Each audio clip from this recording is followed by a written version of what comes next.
just start. Yeah. It's never going to be right. The reason people don't even realize Airbnb has rebranded itself almost 7 times. Different logos, different colors. Yeah. It doesn't matter. Just start. And once you start, then you can go on the other space and keep it pushing, right? Yeah. But if you don't ever start, it's still just going to be an idea in your head. And so for me, and the thing, people have their thing. I can start 50 things. Yeah. My thing is finishing. Hi, my name is Jessica Taylor, and I am the founder and CEO of Ezra Coffee. Ladies and gentlemen, welcome to the 9 Conversations. Sit up in your chairs. We got a multi-hyphenate. We got a multi-hyphenate in our presence today. Okay. I almost put on my church clothes. You know, you gotta come prepared. You know, suitcase, briefcase, something. We got a multi-hyphenate in the room. But we have Jessica Taylor. Yes, thank you for having me. Absolutely. Thank you for joining us. Of course. Such short notice. Jessica, we're going to learn a lot about you in this short period of time, but Jessica is the CEO of Ezra. As you can see, Ezra Coffee. Yep. I said multi-hyphenate, so let me run down a list of things that at least I know, and then I'm going to let her take it from there. She is I don't like to say former educator, because I feel like once you're an educator, you're always an educator. Yeah. She's an educator. Used to teach high school. I taught high school, and then I used to run the college access programs for the senior classes in Cincinnati Public and Charlotte Mecklenburg. Multi-hyphenate. Y'all see this? It don't stop there. You're a philanthropist. I am. And we're going to get into that. I love what you're doing with the coffee and the proceeds and things like that. And she is also, I would say, like a star of season 8? Yes. Of Ready to Love Dallas. So when you got own on your resume in some kind of way, well, multi-hyphenate, y'all. That's going to be a word I'm going to use a lot of time throughout this episode. But welcome. Thank you. Thank you. Yeah. Thank you for having me. So what I like to do is start off by saying this to everyone. The 9 Conversations, we say now over never, because now or never gives you too many options.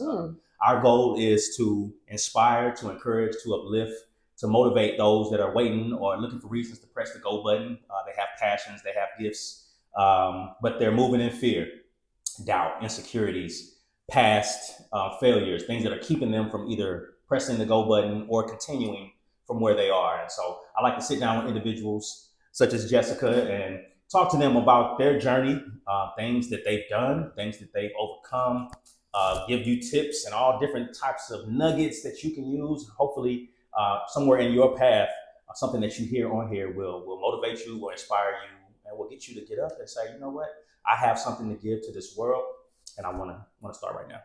That sounds good. Cool. It's I a like lot, it. but it's not as much. All right, so Jessica, tell us a little bit about yourself. Where are you from? Give us a little bit. Well, I am from what I would consider to be the best city in the world. I'm biased. I am biased. I am from Atlanta, Georgia. Okay. A-town, stay-down. So I'm an Atlanta girl through and through. Yeah. And I really enjoy just the presence, the essence. I tell a lot of my friends, like, I didn't even realize where I was until I left, right? I mean, how would you? Yeah. And so it wasn't until I went to college that I was talking to some of my friends at my new campus, and I realized that I had always had all Black doctors. And that was so uncommon for them. And I was just like, how, right? Yeah. But that's when I started to realize that Atlanta looked a lot different. That's good. Than what I was, being exposed to outside of the city. Yeah. But I grew up in Atlanta, and it was Black excellence from the time you get here, right? Yeah. There's never an opportunity or a time where you think that you cannot be anything. You can see everything that you want. Yeah. Like I said, all my doctors are Black, so I had a Black endodontist, orthodontist, ophthalmologist. Everything that I wanted to see was right there within my oyster, right? That's good. And so that was there too. And then from there, my mother was very big. Her thing was education is nothing but exposure. Okay. And so she used to take us out. Me and my little sister were out of the country, I think like 6 and 7. She had us on planes, and she was taking us places, her and my dad, to different countries, learning different things. And so it really helped me, because when I was getting ready to go to college, I wanted to stay in Atlanta or go to HBCU. My mom was like, no, and no. Yeah. You've seen that. You need to see something else. And so I went to school in North Carolina, a Catholic college called Belmont Abbey, and then I had a great time. And then when I was there, I completed a study experience at the University of Oxford in England. Okay. Had a phenomenal time there as well too. And then afterwards, I went to Indiana for graduate school in the Midwest. So yeah. Yeah. So you touched a lot. Yeah. So the northern South with North Carolina, Oxford. You said was where? It's in England. It's in England. Yeah. Okay. And then came from England and went to Indiana. Oh, listen, I'm on my 6th state, 2nd country living. I done bounced around somewhere. You know, I really took the literal when they said, go see what the Lord has made. Yeah, you went.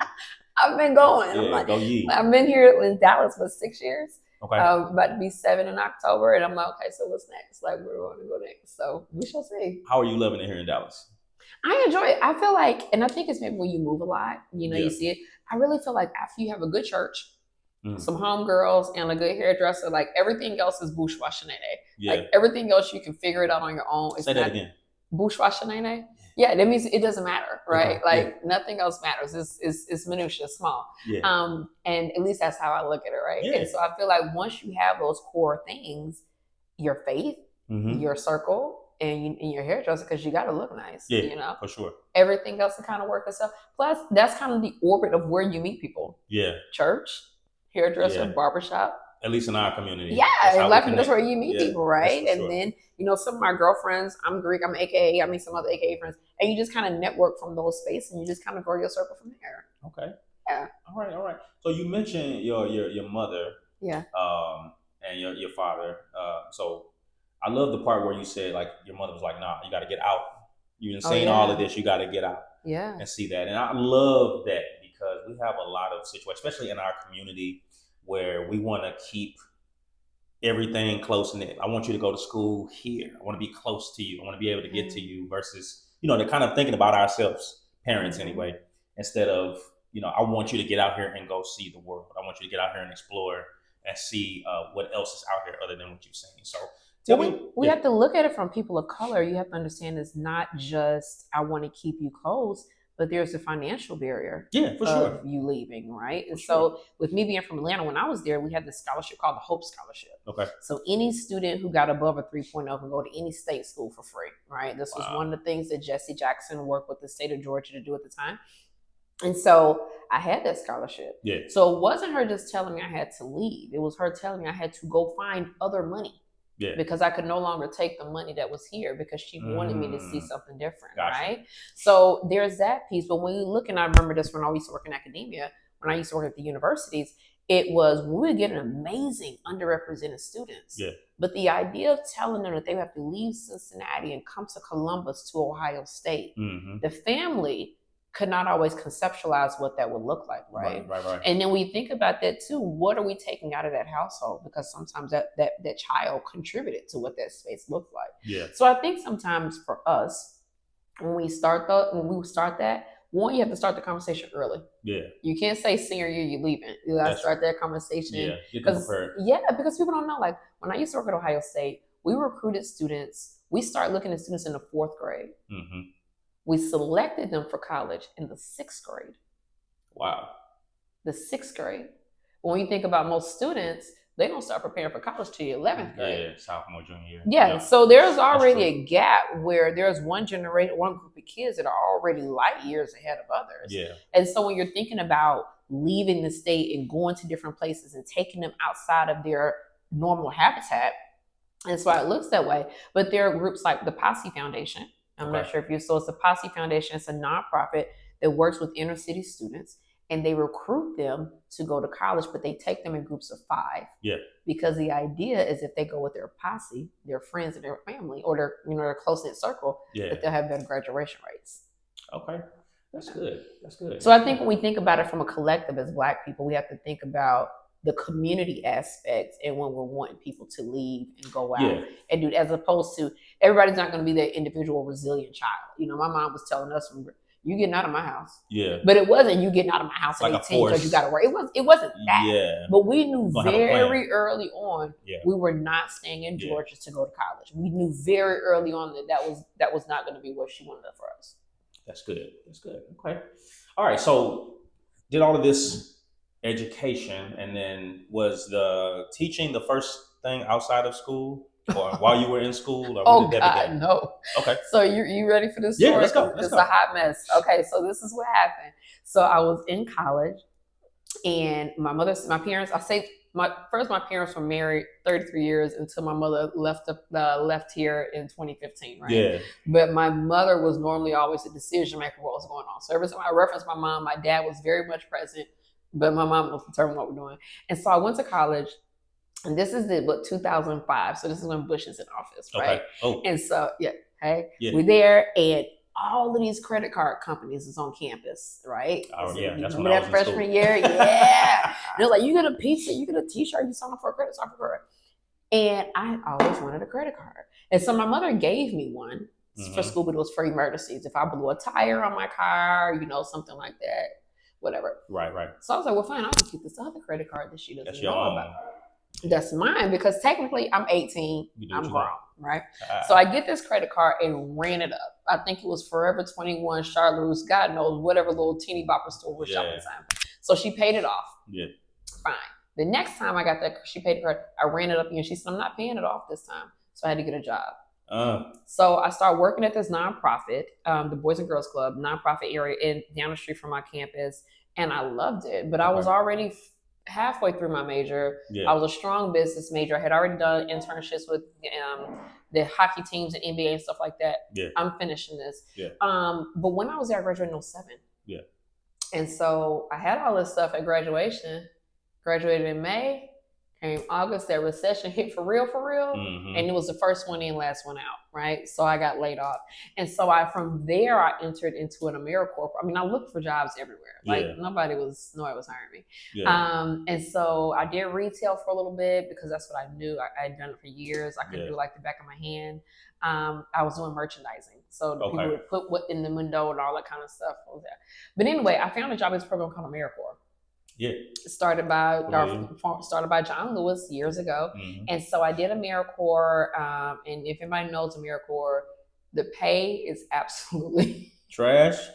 Is it trash? If there's a word below trash, that's what it is. Okay. So let me say, just to qualify it, right? My pay, I got paid $11,400 for the entire year. Yeah. That I worked. $11,400 was my entire. What year was this? 2008. Okay. Exactly. Yeah. So you have to come with housing, lights, everything on $11,400, right? It's a blessing that I was blessed to have parents who, family. My aunt was like, we got the housing and we got your car note. Just take care of yourself on billing and figure out something you're gonna do with your life. That's beautiful. That's beautiful. Having that safety net sometimes, that's good. I tell people all the time, like, I don't know what this rush of getting out my house at 18 has been. The bills that you had when he was there yesterday at 17 are the same bills that are going to be here the next day. Like, I don't understand this getting out without preparation. So fast forward there, I did AmeriCorps, 3-year AmeriCorps program. I got a job with Cincinnati Public, was working there.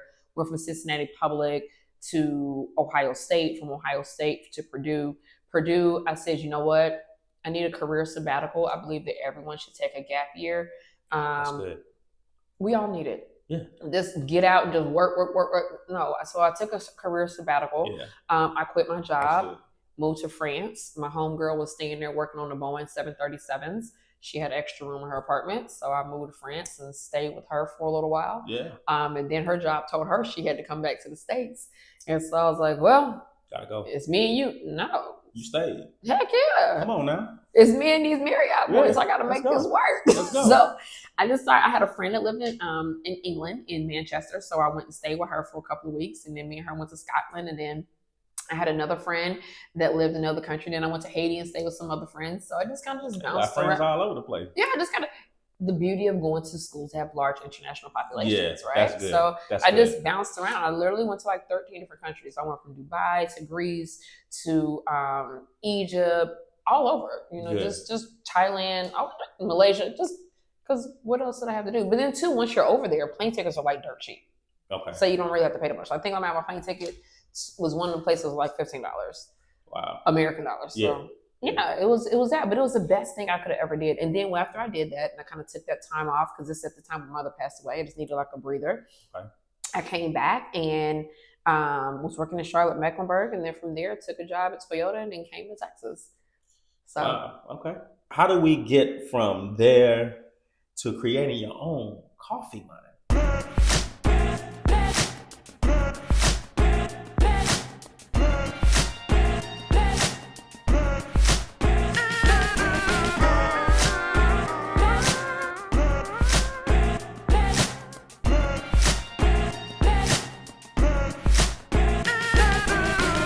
I used to throw these parties called woke parties, and I did, they was hot. Like I'm not gonna even flex. The parties was lit, right? Okay. People be asking me, "Are you bringing it back?" I'm like, it's so much work, like throwing parties. But so I usually the parties, they were always a good time. And so at the party, I had some coffee, and this girl was like, "You should sell this," and I was like, "Listen, I don't think the Lord told you to give me no other jobs. Yeah, sip this. Yeah, people always putting stuff on start a business, whatever." Long story short, fast forward, I couldn't sleep. It was on me. I would wake up thinking about this. Like, it was just in my spirit, right? Whatever. So I said, this is what I'll do. I'll put it out there. If it hit, it hit. If it don't, it don't. Okay. And I'm giving you I'm speeding stuff for time, right? Yeah. Put it out there. If it hit, it don't, it don't. So then I was like, okay, more importantly, I need a name. So a guy at my job, I had a dream. And a little dream, there was a boy. His name was Ezra. Which was weird because I had a few friends who were doing IVF. They were all trying to get pregnant. So at this time, I'm all in a very heavy praying space for all of my girlfriends who were trying to have babies. So I'm like, one of y'all is having a baby, and it's going to be Ezra. I called all of them. None of them were pregnant. And I was like, okay, something's going. Went to work. My coworker finally had his baby. He was also one of my coffee friends, named the baby Ezra. Okay. Went to church one Sunday. Come on. Bishop said, we're coming, and it was a week from hell. He always preaching from books like that. Listen, I flew in from Vegas. It was the week from hell. I was like, I'm getting the service. I don't care what's going on. I get the service, and he said, turn with me to a very, very unfamiliar book in the text. That's him. The book of Ezra.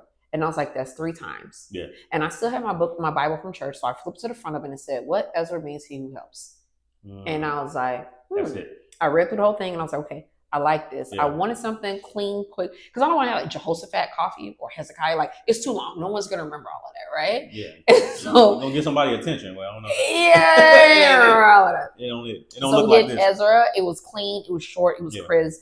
And that's where the name came from. And I knew that I wanted to do something philanthropic because that's just who I am. Right. And so Ezra means he who helped in Hebrew. And so what we do is use a portion of our proceeds to send kids back to college. So we send kids to Howard, Spelman, Alabama State, paid off their whole so that they can be able to continue their degree and leave without just debt. Yeah. Which is something that we see with a lot of minority students. Everybody's excited about them going to college. Yeah. We don't see that same amount of students graduating from college. So there's a huge deficit into the starting and the completion of one's degree. So from there, I really wanted to this is also around CRCT. Everybody's on their critical race theory, CRC's test, critical race theory. Right. And I wanted to tell the stories of Blackness because I'm a pseudo history buff. Pseudo meaning like, I feel like I'm a history buff, but I don't know if I have all the qualifications because I only study. Enough. I only study in one lane. I think for history buff, you have to have a range of ideologies and understandings. So anyways, within that, I wanted to have things that talked about Black folk, but not rooted in adversity or slavery or the woe is me trope that people like to put on us. Yeah. So I came up with all these blends, and all of their blend names are significant to individuals and events that happen within our collective American history. I don't call it Black history. So we have Lord Baldwin after Audre Lorde and James Baldwin, both writers, both activists, both really out to address all of the isms, racism, homophobia, all those things on their quest for love. Yeah. But really told America how they felt about her. Straight up, no chaser. That's why it's our darkest blend, right? So it's a Kenyan AA. That's good. 64th in Tulsa highlights the Civil Rights Act of 1964. Yeah. That presidential signing by Lyndon B. Johnson. And then also allows us to reflect on Tulsa Black Wall Street. So I call that one Progression Through Darkness. So it's our medium dark roast. Okay. And when you think about what was taken during that time, it was generational wealth. So that's why that bag is green. For sure. We had candy. Yeah. Intentionality? Yeah. And even with love for Lord Baldwin, we see that in orange. And then we see the candy yams. And we talk about how the yam came from West Africa, particularly in the Ghana region. The real yam. The real yam, exactly. To Tuskegee, Alabama, where Dr. George Washington Carver used the yam for over 500 different uses, including the stickiness on the back of your envelope. Wow. Yeah. And so now that yam is a cultural phenomenon for Black culture, it's a part of every dish. And, it's our spin on pumpkin spice. And so it goes really well. And it's a staple within our community. And so we do that. And then on all the back of the bags, they tell the story. We have Gahania, a drink of symbology. So they all change with the different bags. So it's very intentional in terms of telling who we are, telling the stories of what we're doing and now. So how we show up in the presence of people. Two things that you just said I don't want to skip past, right? Yeah. One, the historical essence and the messaging behind the names. Yeah. And not just the names, but each brew, how it's brewed, and the color scheme and all of that goes together. I love that. But you mentioned the scholarship. Some of the proceeds go to the scholarship. But one thing I want you to touch on that I read about you is how you decided, or why you decided, other than the party, you have a sister. Yeah. My baby. Tell us about that. Well, my sister, I love her to death. I call her my baby love. Her and my niece. My sister, she has asthma. She has eczema. More importantly, she's lactose intolerant. She has a soy and a nut allergy. Okay. So she can't have any milk-based additives in any of her drinks. She's also multi-hyphenate. She has all the hyphens. All the hyphens. That's what's up. I call her my little eat, pray, shea butter person. Like literally, baby, what else she gonna do, right? Like time is important. That's all she got. And so with these, all of our blends are designed so that you can drink them black. Which is how I like my coffee. But we also want more people to get back to the essence of just understanding and enjoying black coffee. A lot of times they have to sugar it down. They do a lot of this. So all of ours too are also mixed origins. So we don't do single origin blends. And so people may say, "Oh, I don't like it's too bitter or it's too strong." So we look to find a good, well-balanced blend where people can get back to just enjoying and just drinking the coffee straight black. You can, of course, add all of those things to it if that's your liking. Yeah. But I did want to create something for those who did want to do something different. Yeah. And also, too, I want to have something around us. We see the flavors, there's French vanilla, hazelnuts. Same stuff. Yeah. You ain't seeing the yams. No. So that's what caught me first. I think that's what caught my eye. That's what we want to create and have within that space as well. Yeah. Now, you mentioned just a few. Name some of your other flavors. We have a King Malcolm, a smooth like Marlon, little King like Malcolm on it. Yeah. We have a Le Grand Duc 1928, which is our cognac blend. Yeah. And it really tells the story of Eugene Bullard and how he tried to open up a club in the States after war. He was a firefighter, a fire pilot in World War One. Okay. He tried to open up a club, couldn't. He's black. Yeah. He went to France, opened one, couldn't get gin or whiskey to sell. Yeah. He's African American. But his friend Josephine Baker was an ambassador for a cognac brand. Okay. And so she brought the cognac within this space. That's where we have Herb Douglas. This is Olympian, who is also pushing cognac within this space as well too. And he took it as some rappers. You may know Nas and a few other people. And that cognac is what you know now is Hennessy. And so that cognac blend really kind of creates a story and tell how our cognac came into the black space for black people. Gotcha. Going all the way back to Josephine Baker. Okay. So understanding the connection within this cognac space, this coffee space, has been there for a very long time. Yeah. But we don't always hear those stories. Yeah. And so I wanted to be able to kind of tell those things and share that with us as well too. That's beautiful. And when we think about that bag is red as we think about the veterans and the bloodshed that they had within that space too. That's good. That's good. Like I said, I love the fact that it has so much historical value to it. You're learning something every day. You're supporting not just her business. You're not just supporting Ezra, but you're supporting 4-year college students. These are HBCU students, right? It's open to any student has a 3.0 GPA that has demonstrated that they want, we have a criteria, but it's open. That year, we just happen to have the ones who just rose to the top just happen to be HBCU students. Hey, I can't call it. Yeah. And I'm not on the committee. Right. So it's not me picking. It's a whole separate group of people who review. They can't call me, DM me. And people did. It was like, I was like, hey, I sent it over there. I just set it up. Look. I just set it up and I let them do their thing. Yeah. Good. But okay, so a lot of information there. Loving the brand, loving how it looked, the aesthetics, all of that.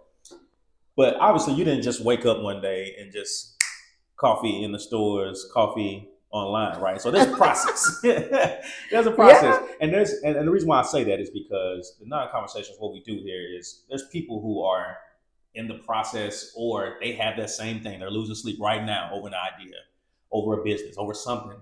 and they're trying to figure out what's the first thing to do, or they're trying to figure out how to make everything right first before they make any steps. So talk me through kind of like, okay, once you got in your mind, your sister's that situation, your own passion for coffee, your friends telling you, you need to do something with this. How do you say, all right, I want to turn this into a business, and then let me take these steps? Because you went to school for business. So. Yeah. So that part for me probably is easier, okay, right? Because I can set up a business plan. I can pull those things out of the sky and next to nothing, right? Yeah. For me, the first piece of advice I would say is just start. Yeah. It's never going to be right. Please say that again. Just start. Yeah. It's never going to be right. The reason people don't even realize Airbnb has rebranded itself almost 7 times. Mm-hmm. Different logos. Yeah. Different colors. Yeah. It doesn't matter. Just start. And once you start, then you can go on the other space and keep it pushing, right? Yeah. But if you don't ever start, it's still just going to be an idea in your head. And so for me, and the thing, people have their thing. I can start 50 things. Yeah. My thing is finishing. Hi, my name is Jessica Taylor, and thank you for tuning in to the Non-Conversations on COTL-TV. Hey, yo, what up? This is your boy, Cameron Classic Mike. First of all, thank you for watching the Non-Conversations right here on COTL-TV. That's at Content Outside the Lines, or Content Outside the Lines, whichever way you want to say it. That's how we meant it. Right here on YouTube. I hope you've been inspired by some of the guests that we've had. And if you haven't, you want to see more of the Non-Conversations or more content like it, go ahead and subscribe, like, share, and hit that notification button so you can see exactly what I'll be posting in the future. And you can also join me over on Instagram at IamClassicMichael, where you can see additional content as well. I love y'all and I appreciate y'all. The non-life. It's now over never. My issue was seeing it through. Because I started once I'm like, okay, I did that. I want to be on something else, right? That's the ADD of me. But I couldn't. So for me, the first thing I did was, I would say for anything, data. Who really wants this? So what I did was I put a post up on Facebook and I said, who likes coffee? Yeah. And, for the people who like coffee, send me your, DM me your address. I took their address. I sent them 3 bags of coffee for the 3 different blends I had created. I created like tons of them. I just sent everybody different. Then I followed up with a Google survey. Yeah. So now I have data to justify what I'm trying to create and that there is a need for it. Yeah. And then I had them rank it, tell me the ones you like, what you don't like, what did you like about it. Because I literally created a whiskey blend. Because you might feel from Tennessee, so I'm a Jack Daniels girl through and through. So I just knew that this was going to hit. Yeah. It was the worst one. Nobody liked it, but maybe 2 people. Yeah. That's not a large enough sample size to create something. Yeah, but you gotta figure that out. I had to know the data. Yeah. I didn't know the data. Yeah. So I put that out there, got the data, came back. I was like, yeah, this works. Pulled it all back and said, okay, I want to do something with it, blah, blah, blah. From there, fast forward to what I want the packaging like. I like pretty things, and people buy pretty things. That's true. They do. That's true. Nobody buys anything that's ugly. Yeah. When you go in the store and you see a black bag with just a sticker label on it, it looks mom and pop. It looks home. It doesn't look big brand exclusive. It looks hustle. It looks hustle. Yeah. Nothing about me looks hustle. Yeah. So if I'm going to put out anything, it's going to represent Jessica. Like my father's a pastor. He would always say, when you go out this house, you represent me. That's good. Like he made sure every time we had our earrings, and my daddy made my hair appointments literally probably all the way up until my senior year of high school. Wow. Like every time we went out the house, you represent me. And he was good. Very intentional about that, right? So good. So I knew that for Ezra, we had to do that. That's why the bag design was so important to me. That is where I spent the most of my time and my energy. And I went through 3 different designers because I needed somebody to get the essence of what I was trying to do. Like the stamp here, right? I went to Ghana in 2019 for the year of return. The girl showed everything there in the tour, and she said, everything up here got stamps on it, whatever. I said, and she said, once somebody said, what about the slaves? She said, they don't put stamps on slaves because slaves were not considered of value. Just the spices, the gold, the coffee beans. Wow. Can you imagine somebody telling you that? Wow. You ain't of value, so we don't put a stamp on you. So I said, okay, I want to use that. I put a stamp on the front of that bag. It's a value. Yeah. And I made it gold foil. I wanted to stand out against it, right? Then you see the cup, the R. It has a cup in here, but it's also going to be a suitcase. When we think about coffee, is the most exported thing out of the continent of Africa. The tribal lines on the side, you'll see the scratches out of them. It's the inside of my thumbprint because I believe Black people's thumbprint is on everything, right? So I was very intentional of, and this is other things on here too. I was very intentional in what I wanted the packaging to look like. Thank you. Because I knew if I wanted to see it, it had to be able to sell, right? Right. And so the next piece of advice I would tell people is start small. That's good. A lot of people go out fast because they go out big. And this stuff on there. Our first round of bags had a typo. Yeah. I would have looked if I printed 5,000 bags. Yeah. With a typo on them. Yeah. Right? Yeah. So I did that. I did a small run of bags. I did a social media campaign. And I said, if this pops, so be it. We went live February 7th. The email we sent out, 2 of the links didn't even work because the girl sent the email up wrong. Right? Yeah. I'm devastated. Yeah. Sent it out February 7th. We were accepted into Target. We started Target's program in June of that same year, 3 months later. Wow. In June of that year, fast forward, we went to, the next year we went to Target.com's website in August. Yeah. Then we went to HEB on shelf in October. Then from October, we went to Amazon. And then from Amazon, we went to Michigan. So we moved pretty quickly, literally like 16 to 18 months before us moving. So it was not overnight. It may seem that way, right? But it was work. But at the same time, I knew I did a lot of research. I took our bags to stores that I would want to see us in, that I wanted God to bless us with. And I sat my bag on shelf and I looked at my bag, and I looked at the other folks' bag. I said, okay, you know what? My bag's too tall. This ain't the original blue. It was different. So I'm doing all this data collection and research. And for anybody who started something, you have to know your audience. You have to know more important, you have to know your category. And I think you can have a great thing, but what makes us differ from Starbucks? Starbucks make different things. We do, you have to have those things quickly. Yeah. And then, but more importantly, do some research, build you a board of directors. And I lean in it heavily. My board of directors, I have a board of directors and I have what I call a goon squad. And that's you can't get past my goon squad. Like, those are my best friends and one of my mentees, but you can't get past them to get to me, right? And you need people like that when you're starting anything new in the infancy stage, because it's your baby and it's precious, but you still need someone who can be real with you. Yeah. And give it to you what you need to hear. That's good. Right? But you need... That's so good.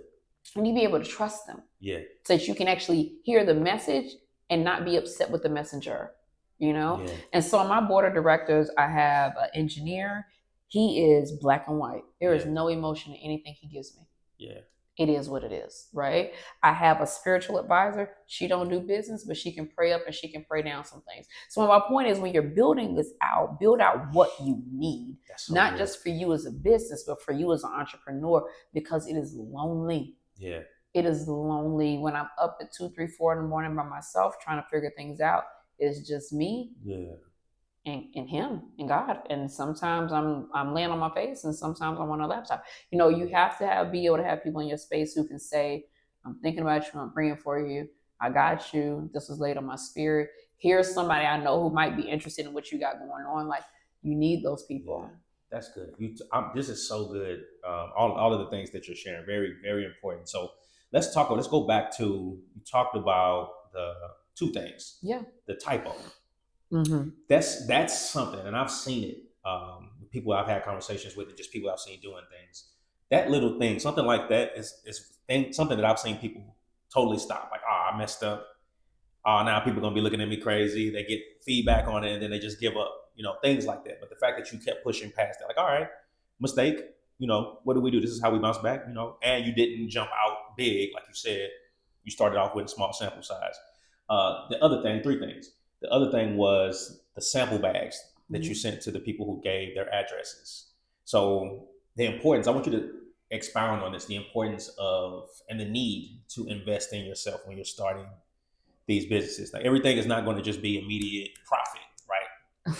Talk about that. I tell people all the time, like, I don't know what happened in the pandemic where everybody became millionaires overnight. I didn't know I had so many rich friends. Yeah.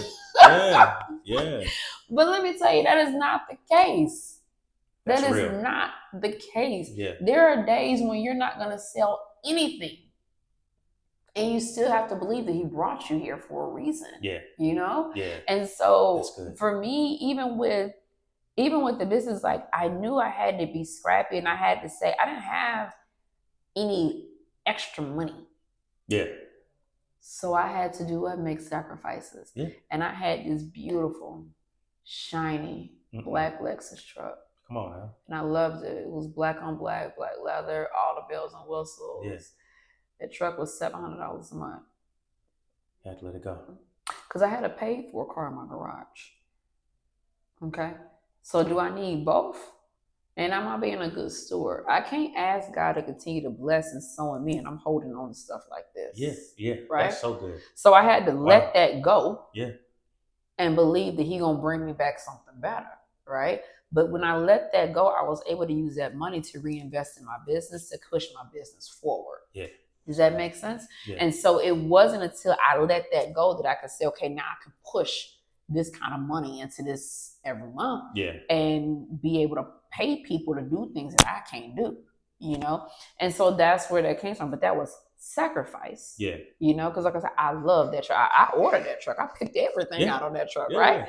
So, but it also says in the text that obedience is better than sacrifice. You know what I'm saying? And when you get to a space where you can let stuff go, the next time you gotta let something go, it ain't that big of a deal. You know what I'm saying? Like, I ain't worried about that. I ain't worried about that. I ain't worried about that. And then two, you get more focused on digging in deep with your business than digging in deep of looking like you in business.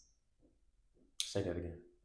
It is true. So you have to get serious about digging into your business versus digging like you looking like you doing business. It's real. That's so good. It's real, and I don't always think that people always understand that.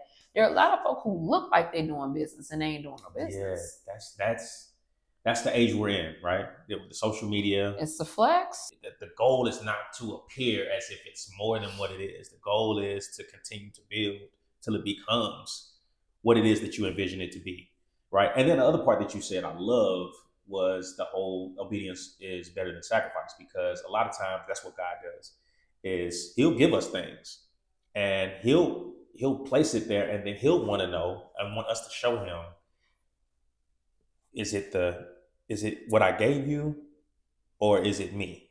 Right? And so you have to be willing at times. Sometimes He'll take it from you, right? But in your position, you gave up, knowing like, okay, like you said, I'm not being a good steward. I have things I need to be doing. I'm spending money here. I have this. I could be using these funds in another kind of way, you know, while I'm asking Him to send me more. I have my more right here. And so that's important that you say that. And I love that you connected it to obedience is better than sacrifice, because God wants to know that from us.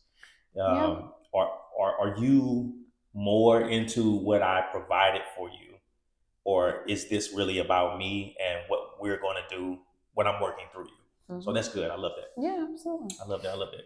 All right. So you mentioned all of the places that people can find Ezra Coffee. You said Target, online, right? Target.com. Okay. If you're in Texas, we're in majority of HEBs in Houston and Dallas. Everywhere. Yeah, we're on our way, right? Yeah. If we're in Michigan, we're in Bridge Street Market, which is in Grand Rapids. It's in Grand Rapids area. Okay. And then of course Amazon, right? Like those are the majority markets of where we are, where you can find us and things of that nature. So yeah.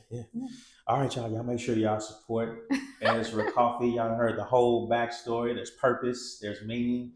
She done gave nuggets for those of y'all trying to start things. We love it. We love it. All right, so I have one nugget. Yes. An early entrepreneur, I would say, give yourself grace. That's good. I would say give yourself grace. Expound on that. When you're starting something, it's never going to be perfect. And I am a perfectionist. If I don't like the way it looks, I won't put it out. Like, we have tons of content. Yeah. And my team is all like, can you post this? Like, no, I don't like the way it looks. And we're like, nobody's going to notice it. I'm like, I know that. Yeah. I noticed it, right? Yeah. It's not that deep. Put it out, right? Yeah. You never know what might touch somebody. We posted a reel one time, and I'm not in the mindset of everybody needs to see every step. I'm still working on that. He's still working through me on that. I don't know. I'm like, do you see Louis Vuitton in the back putting the bag together? Yeah. Like, they don't. They know. They'll show you after the bag is out. They'll show you behind the scenes. And it's very quick. Yeah. That's like, about it. Why do you need to see me do everything for you to say, okay, yeah, I'm gonna buy it? But that's the need. That's the need for people to validate what you're doing. So let me make sure I'm letting you know along the way what I got going on, so that you don't think that I'm not doing anything. It doesn't matter. I don't know. I still struggle with that. I toss with that one. But I say that to say some entrepreneurs, you will find yourself saying, okay, well, I got to do this. I got to do this. I got to do this. This is what people clicking on. This is what people work. And I even look at some people and I can tell, like, that's not your type of content. Why are you creating that? You're creating that because it's what's trendy on TikTok right now. Everybody's doing the pack of order. That's not you. You don't even do those kind of things, right? Yeah. So I say give yourself grace, because when you're doing this, it's a learn on the go. This is not like school. And I bring it back to academia because where I came from. Yeah. College, you know what classes you need to take freshman year, sophomore year, junior year, senior. You know. You graduate. It's a blueprint. Entrepreneurship don't have a blueprint. Yeah. It's called trial, error, fail, trial, error, fail. Like, that's how you get there, right? Yeah, but you have to give yourself grace in all of those spaces. I would get so upset when something didn't go right. And I had to start saying to myself, instead of why is this happening to me? Lord, what are you trying to teach me in this season or in this moment that I'm not getting? Yeah. Because once I start looking at it from a lesson standpoint and stop being upset about it, I was able to see what I need to learn and then go back and apply that grace and give myself grace, right? Like, that's good. Jessica, there's going to be days when you're just not hitting at 100. LeBron's not doing 30 points every game. Yeah. Give yourself grace. That's so good. And you know, Ava DuVernay, she has this line. She says, when you run in your own lane, there is no traffic. Yeah. Come on now. And so sometimes I think in this era of social, where you see everybody's blowing up fast and this and a third, it's you worrying about them. You need to worry about you. What are you trying to do? And I had to think that for me, right? I'm not a beauty brand. You know, people will spend $20 on lipsticks and not like it, going about their business, don't think nothing else of it, right? Yeah. They'll spend it on beard or whatever in that space. Coffee, I have to come at them a little different to convince them to purchase it. Yeah. You see what I'm saying? So I can't look at what the beauty girls do and be like, dang, it ain't happening for me. That ain't your audience. Yeah. You know? And so I think that's a lot of what people, when you're doing it in entrepreneurship, because there's not a blueprint, you're looking for advice and inspiration everywhere. Yeah. So give yourself grace. That's good. Listen for the lessons as opposed to the trials. Focus on the lesson that's in the trial. Yeah. And when you run in your own lane, there is no traffic. Multi-hyphenate, y'all. Yeah. She hooking us up. Yeah. Look, thank you so much. We have a segment that we like to do. Okay. You a former podcast host, so I know you know about these segments, right? Fire segments. I love them. Yeah. So we call this one, That's My Jam. All right. So I'm going to ask you a few questions, and you can answer them however you please, however you see fit. Normally, I give the questions all up front, but I'm going to give them to you one by one. This way you don't have to keep asking me what the question is. I'm glad you already know. Look, make it easier. That's my data. I done figured it out. People always end up asking me, what was the last one? So yeah. First question is, give me so you actually just gave us a few, but give me a saying or a quote or a scripture that you go to often. James 1. Yeah. It says, count it all joy. Yeah. Go through various trials, knowing it's just a testing of your faith through him, Christ Jesus. I would say the first part, but I'll actually say the whole chapter. Come on. Because it ends with you saying that we are more than conquerors. Yeah. So I think that's what it is. So I would say that would be one. Another one I love is when Job was going through, he said, though they slay me, yet I'll trust him. Yeah. You're going to get beat up a couple of times in this space. And you got to still know that, I can still trust you in spite of what I'm going through. My mom's favorite was Psalms 23, and I think it's 25. She said, they'll walk through the valley. So if a reminder to me that I'm not staying here, I just got to get through. And if you just carry me through, then I know everything's going to be, because the next thing says, declares a table before me. So I know that if I could just get through here, then there's something on the other side of through, as the old folks say. Yeah. So I don't know if I have that many quotes. I'm more of a scripture person because I'm a text person, but I would say those would be, in Psalms 27 is my Lord is my light and my salvation, of whom shall I fear?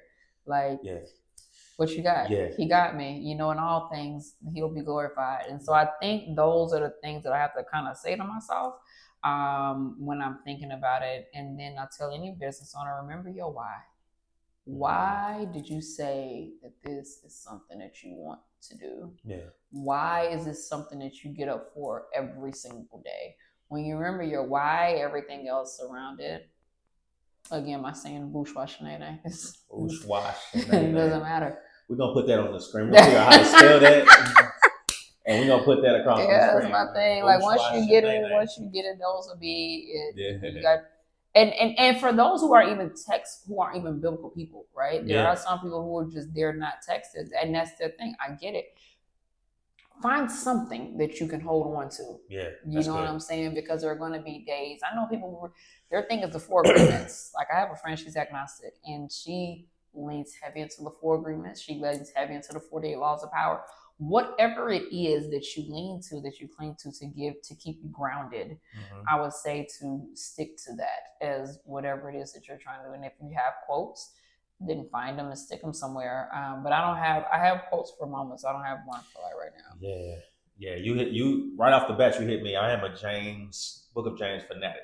Listen. So the first chapter alone, just like I wanted you to keep going because it's the part I love in the first chapter is when he's talking about how you get to maturity, like going through these trials. Like you basically have to, in order to get to maturity, right? In order to get to the next thing, you have to go through. To your point, you have to go through. So. And I think that's where people get upset because they feel like that means that you stand. And the thing is, though, trials can be long. And I know you probably heard a lot of entrepreneurs say 2023 was rough.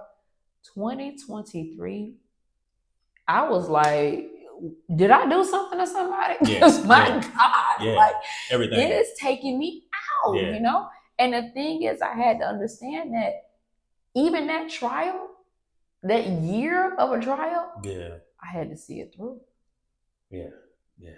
I had to see it through, you know, and I just had to believe that, you know, James, in Paul's letter that he's writing, he's talking about this, the beat down he's going through to get him to the next space. Okay. What you were just talking about, the tribulation, the rest of that is what he's discussing in that space, right? Absolutely. And so, okay, last nugget, promise. Come on, no. And your board of directors, because I'm going to go back to it, make sure that you have an Aaron.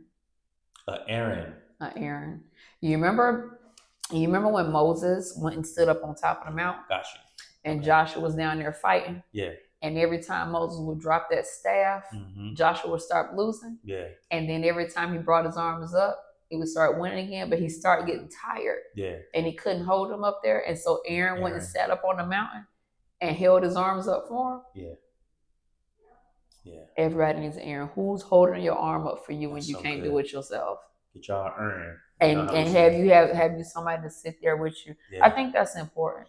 And I think too, when we saw all these businesses shifts on closure in 2023, I looked at a lot of them were solopreneurs. I'm a solopreneur. Yeah. But you have to have people who sustain you, who ground you. Get you an Aaron. I know you don't like the way I'm saying it, but from St. Louis, that's how we talk, man. So, all right, get you an Aaron.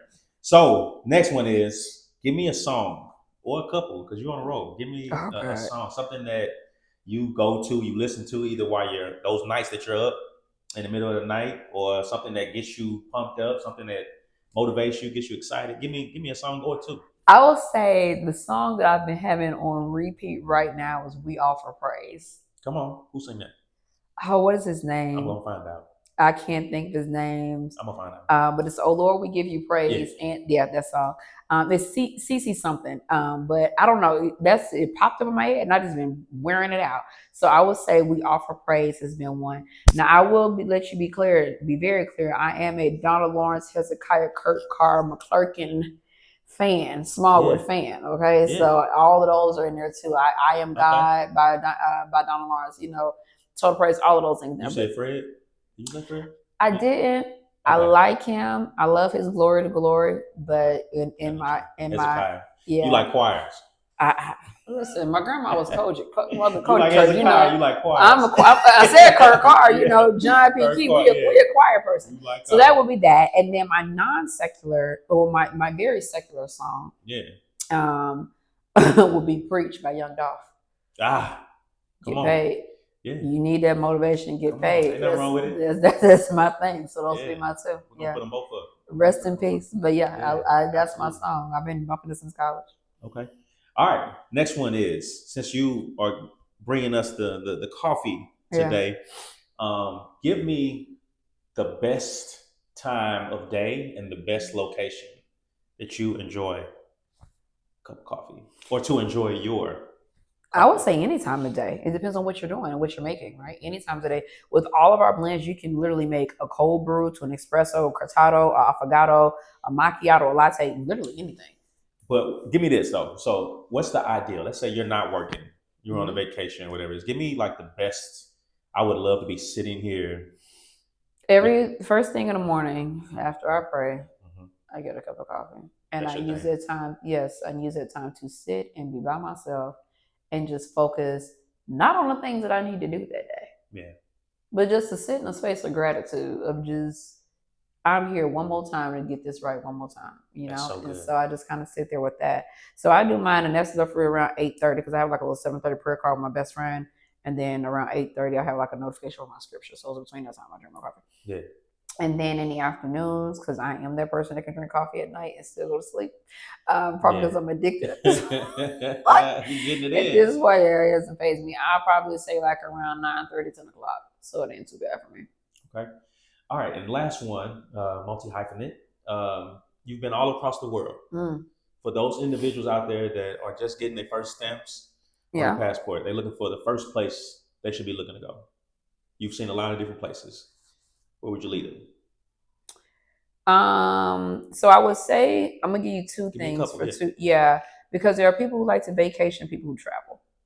Give me both. Right. So vacations are I don't like more than a 3-4 hour flight. I want to be on a resort. I want all inclusive. I don't want to do nothing. I just want to chill. Right.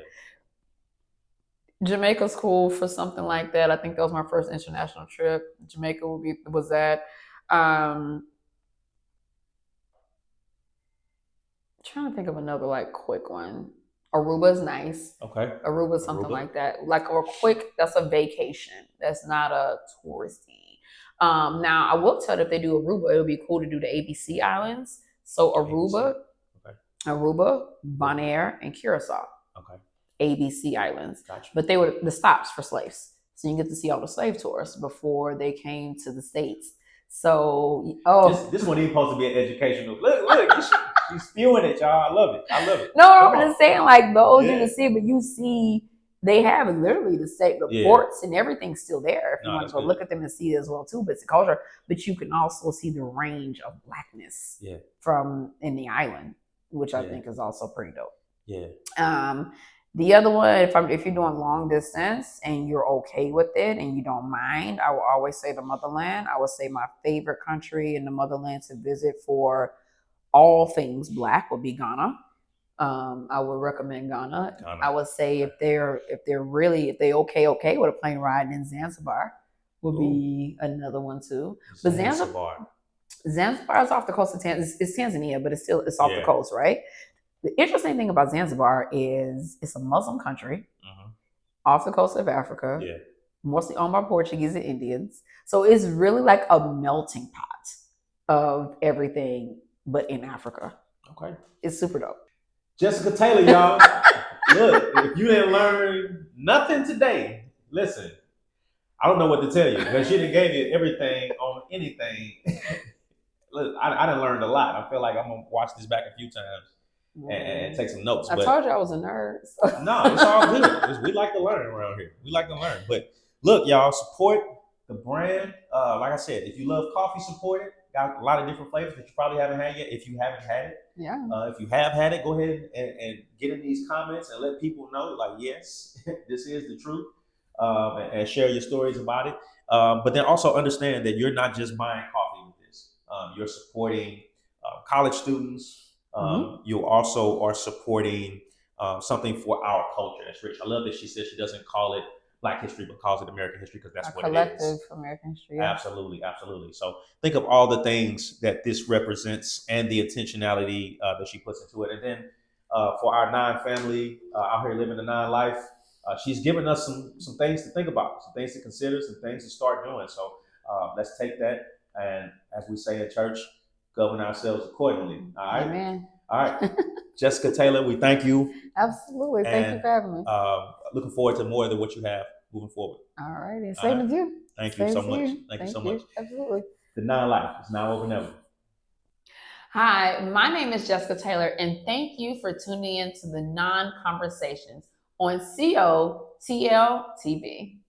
Hey, yo, what up, what up, what up? This is your boy, Cameron Classic Mike. First of all, thank you for watching the Non-Conversations right here on COTL-TV. That's at Content Outside the Lines, or Content Outside the Lines, whichever way you want to say it. That's how we meant it. Right here on YouTube. I hope you've been inspired by some of the guests that we've had. And if you haven't, you want to see more of the Non-Conversations or more content like it, go ahead and subscribe, like, share, and hit that notification button so you can see exactly what I'll be posting in the future. And you can also join me over on Instagram at IamClassicMichael, where you can see additional content as well. I love y'all and I appreciate y'all. The non-life is now over never.